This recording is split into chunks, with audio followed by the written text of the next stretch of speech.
દિવાળી નજીક આવતા અમદાવાદ શહેરમાં રસ્તાના સમારકામની કામગીરી પૂરજોશમાં ચાલી રહી છે। ચોમાસાના કારણે રિસર્ફેસની કામગીરી અટકી પડી હતી। ચોમાસા દરમિયાન માત્ર રસ્તાઓ પર પેચવર્કની કામગીરી કરાઈ, પરંતુ હાલ મોટા પાયે રોડ રસ્તાની કામગીરી શરૂ થઈ ગઈ છે। શહેરમાં ચોમાસા બાદ નવરાત્રીથી અથવા તો દશેરાના દિવસથી રોડ રિસર્ફેસના કામ શરૂ થતા હોય છે। આ વર્ષે તો નવરાત્રીમાં પણ વરસાદી માહોલ હતો અને તેના કારણે રોડ રિસર્ફેસની કામગીરી અટકાવવાની ફરજ પડી હતી। બીજી તરફ ચૂંટણીને ધ્યાનમાં રાખીને 7 ઝોનના રસ્તા પર ખાડા ન દેખાય તે માટે રિસર્ફેસની કામગીરી યુદ્ધના ધોરણે હાથ ધરવામાં આવી છે। આવનાર આપણે વાત કરીએ કે દિવાળીનું જ્યારે પાવન પર્વ આવી રહ્યું હોય ત્યારે અમદાવાદ મહાનગરપાલિકા દ્વારા 7 ઝોનની અંદર રસ્તાઓના કામગીરી ચાલુ કરી દેવામાં આવી છે। રોજનો લગભગ 6000 જેટલો મેટ્રિક ટન માલ વાપરવામાં આવે છે। 7 થી 8 પેવર અલગ અલગ જગ્યાએ 7 ઝોનની અંદર ચાલી રહ્યા છે। કોઈક જગ્યાએ ગ્રાઉન્ડ લેવલથી એનું રાઉટિંગ કરવાનું હોય, બીસીનું કામ હોય અને ફાઇનલ લેયર લગાડવાનું હોય। આ રાત્રિના સમયગાળા દરમિયાન આ કામગીરી ફૂલ ફેઝમાં હાલ મહાનગરની અંદર ચાલી રહી છે।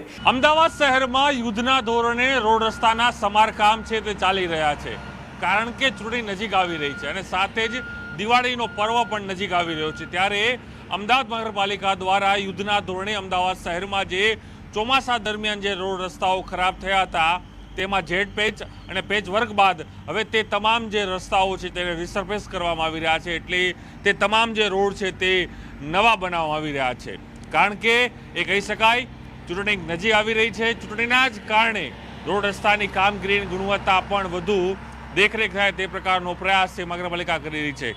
અમદાવાદ શહેરના જે મોટાભાગના 7 ઝોન છે, 7 ઝોનની અંદર યુદ્ધના ધોરણે નવરાત્રી બાદ જ રોડ રસ્તા બનાવવાની કામગીરી ચાલી રહી છે અને કહેવામાં આવી રહ્યું છે કે જે રીતે દિવાળીનો પર્વ પણ છે અને સાથે જ એ કહી શકાય કે આવનારા સમયની અંદર ચૂંટણી પણ અમદાવાદ શહેરમાં થવાની છે, ત્યારે તેને લઈને જ મહાનગરપાલિકા તંત્ર છે એ યુદ્ધના ધોરણે તમામ જે રોડ રસ્તાઓ છે તે હાલ અહીં બનાવી રહી છે। જ્યાં હું ઊભો છું તે ચાંદખેડા વિસ્તાર છે, જેમાં આખો જે રોડ છે તે નવો રિસર્ફેસ કરવામાં આવી રહ્યો છે અને આ રોડને છે નવો બનાવવામાં આવી રહ્યો છે। એટલે ચોક્કસ એ કહી શકાય કે ક્યાંક ચૂંટણી નજીક આવી રહી હોય, ઇલેક્શન નજીક આવી રહ્યું હોય ત્યારે રોડ રસ્તા બનતા હોય છે અને તે જ આ વાતને સાર્થક થઈ રહી છે અને સાથે જ દિવાળીનો પર્વ પણ છે તે આવી રહ્યો છે। ત્યારે મહાનગરપાલિકા યુદ્ધના ધોરણે તમામ જે રોડ રસ્તાઓ છે તે આજે નવા નિર્માણ કરી રહી છે। કેમેરા પંકજ મકવાણા સાથે પ્રણવ પટેલ, ન્યૂઝ 18 અમદાવાદ। ભાજપના નવનિયુક્ત પ્રદેશ અધ્યક્ષ સુરતની મુલાકાતે પહોંચ્યા। એરપોર્ટ પર જગદીશ વિશ્વકર્માનું ભવ્ય સ્વાગત કરાયું। ગૃહમંત્રી, સાંસદ, મેયર અને ધારાસભ્યોએ સ્વાગત કર્યું। એરપોર્ટથી સીધા CR પાટીલના નિવાસસ્થાને પહોંચ્યા। કેન્દ્રીય મંત્રી CR પાટીલ સાથે તેમણે મુલાકાત કરી હતી। કડોદરાથી કાર અને બાઇક રેલીનું પણ ભવ્ય આયોજન કરવામાં આવ્યું છે। તો અલગ અલગ તસવીરો આવી રહી છે। હાલ CR પાટીલના નિવાસસ્થાને તેઓ મુલાકાત કરવા પહોંચ્યા છે તેની તસવીર તમે જોઈ શકો છો। એરપોર્ટ પર ભવ્ય સ્વાગત કરવામાં આવ્યું અને જગદીશ વિશ્વકર્મા પ્રદેશ અધ્યક્ષ બન્યા ત્યારથી હવે તેમણે ગુજરાત ભ્રમણ કરવાનું નક્કી કર્યું છે। શરૂઆત તેમણે અંબાજીથી કરી હતી, આજે તેઓ સુરત પહોંચ્યા છે। વધુ માહિતી મેળવીએ, સંવાદદાતા ગૌતમ મારી સાથે જોડાયા છે। ગૌતમ, જગદીશ વિશ્વકર્માનું ગુજરાત ભ્રમણ અંબાજીથી શરૂ થઈને હાલ તેઓ સુરત પહોંચ્યા છે, કેવો ઉત્સાહ છે કાર્યકર્તાઓમાં, કેવો જુસ્સો દેખાઈ રહ્યો છે?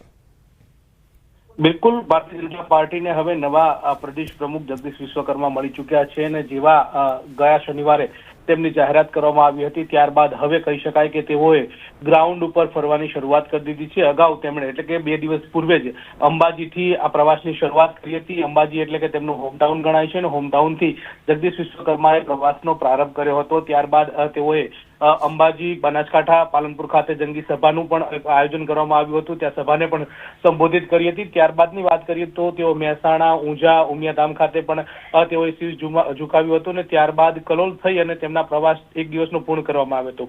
આજે દક્ષિણ ગુજરાતના પ્રવાસે છે ત્યારે સુરત એરપોર્ટ ખાતે તેમનું ભવ્ય સ્વાગત કરવામાં આવ્યું। પૂર્વ પ્રદેશ પ્રમુખ CR પાટીલની ટીમ દ્વારા પણ તેમને ભવ્ય આવકાર આપવામાં આવ્યો હતો। ત્યારબાદ ની વાત કરીએ તો કડોદરા 4 રસ્તા પર તેમનું સ્વાગત પોઈન્ટ જે છે તે ગોઠવવામાં આવ્યો છે અને ત્યાં પણ ઉત્સાહ જે જોવા મળી રહ્યો છે। કડોદરા સ્વાગત પોઈન્ટથી લઈ અને તેમની બાઇક રેલી જે છે તે પણ યોજાવાની છે અને તેમાં પણ મોટી સંખ્યાની અંદર તેઓ લોકો ઉપસ્થિત રહે તે પ્રકારની વાત સામે આવી રહી છે। અભિવાદન સમારોહ નાંદોદમાં પણ બારડોલી પાસે થવાનો છે અને ત્યાં પણ મોટી સંખ્યાની અંદર ઉપસ્થિત રહે તે પ્રકારના એંધાણ વર્તાઈ રહ્યા છે।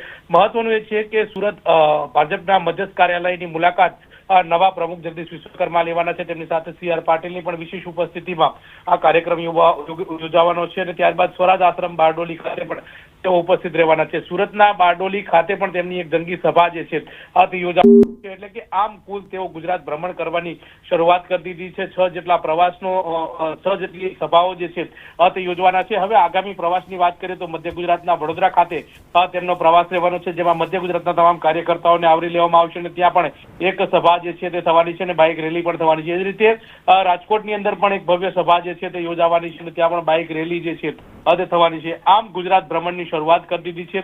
ગુજરાત ભ્રમણ અંતર્ગતની વાત કરીએ તો આગામી દિવસોની અંદર જગદીશ વિશ્વકર્માની ટીમ જે છે તે તૈયાર થઈ જશે અને તેમાં પણ મહત્વના જે નામો જે છે તે ચર્ચાઈ રહ્યા છે. એટલે કે આ વખતે જે 4 ઝોનના 4 મહામંત્રી ભારતીય જનતા પાર્ટીના હોય છે, તેમાંથી મધ્ય ગુજરાતમાંથી પૂર્વ સાંસદ જે છે રંજનબેન ભટ્ટ તેમને સમાવેશ કરવામાં આવે તે પ્રકારની પણ એક આશા અપેક્ષા સેવામાં આવી રહી છે. એ જ રીતે વાત કરીએ તો પ્રદીપસિંહ વાઘેલા જે છે તેમને પૂર્વ જે કહી શકાય કે મહામંત્રી રહી ચૂકેલા પ્રદીપ વાઘેલા જે છે તેમને પણ કમબેક કરાવે તો નવાય નહીં. આ ઉપરાંત પણ અનેક નેતાઓ જે હાલ તેમના પ્રવાસની જવાબદારી સંભાળી રહ્યા છે તેવા ધવલ દવે કે જેઓ સૌરાષ્ટ્રમાંથી આવે છે અને તેમને પણ પ્રતિનિધિત્વ મળે તો નવાય નહીં. તેમના નામની પણ ચર્ચાઈ રહી છે. એ જ રીતે ઉદય કાનગડ પણ મુખ્ય ચૂંટણી અધિકારી હતા, તેમને પણ નવા સંગઠનની અંદર સ્થાન મળે તો નવાય નહીં. આમ વિવિધ નામો જે છે તે ચર્ચાઈ રહ્યા છે અને તે અંતર્ગતનું પણ નામ સામે આવ્યું છે.